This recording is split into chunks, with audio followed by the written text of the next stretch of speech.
Brain లారా.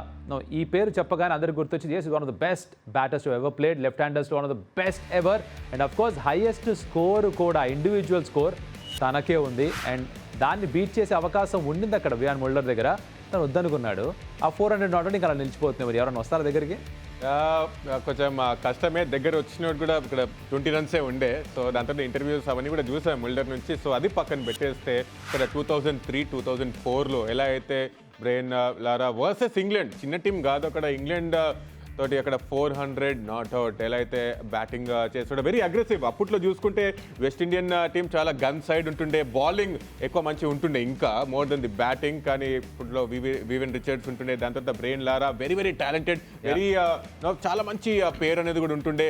అందరికీ నచ్చేది ఏంటంటే తన బ్యాట్ లిఫ్ట్, అందరు కూడా ఇమిటేట్ చేస్తుండే. యంగ్స్టర్స్ అందరు కూడా ఇట్లా కొంచెం యూనిక్ బ్యాక్ లిఫ్ట్ వెళ్ళి ఎలా అయితే ఆఫ్ సైడ్ వైపు ఆ షాట్స్ అన్ని కూడా ఆడుతుండే. సో మెల్లగా ఆడకపోతుండే, అగ్రెసివ్గా ఇచ్చి ఉంటుండే.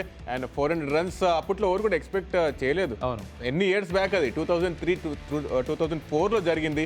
ఇప్పుడు వారికి ఒక 380 కొంచెం క్లోజ్ కూడా వచ్చింది. కాబట్టి 400 అప్పట్లో కార్డ్స్ ఆడుతున్నప్పుడు కూడా 400 హైయెస్ట్ స్కోర్ ఉంటుండే చిన్న ఉన్నప్పుడు.